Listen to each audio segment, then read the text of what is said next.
Soyez les bienvenus, bonjour, merci de votre fidélité. À la une, le début ce soir et pour 15 jours au moins d'un couvre-feu sanitaire dès 18h. Les commerçants devront baisser rideau plus tôt.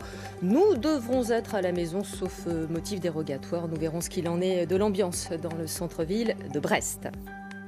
Un samedi de mobilisation contre la proposition de loi sécurité globale. Plusieurs manifestations en Bretagne, dont l'une en début d'après-midi à Rennes où nous retrouverons Myriam Thibault.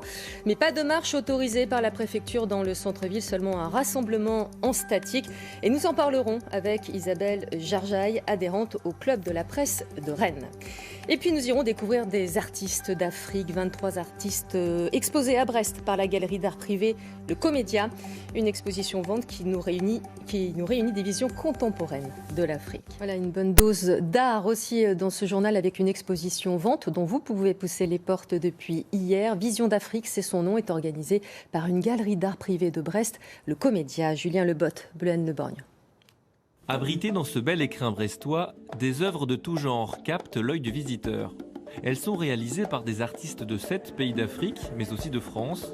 Street art, pop art, gravure ou sculpture, le Comédia offre une variété de créations. Le franco-togolais William Wilson propose des collages de tissus, inspirés par sa grand-mère béninoise qui en vendait sur le marché de Cotonou. Son imaginaire se développe notamment autour des vaudounes. C'est un intermédiaire entre les hommes et Dieu. Et les dieux étant tellement loin que ils n'ont pas le temps.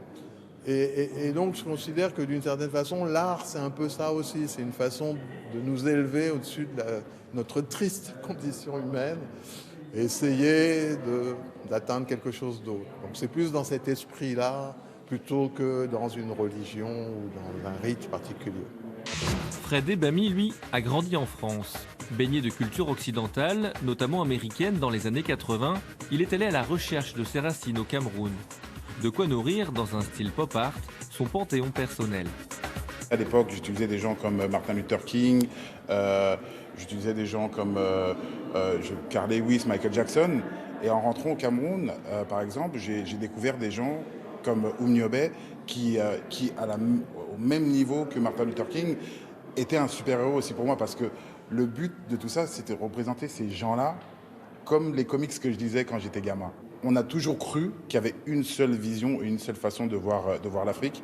Et en venant dans cette expo, on se rend compte qu'il y a des artistes qui viennent de milieux différents, avec des visions différentes et des manières de faire différentes. Même si la reconnaissance des artistes africains grandit, c'est un secteur encore émergent du marché de l'art, à découvrir au Comédia jusqu'au 3 avril.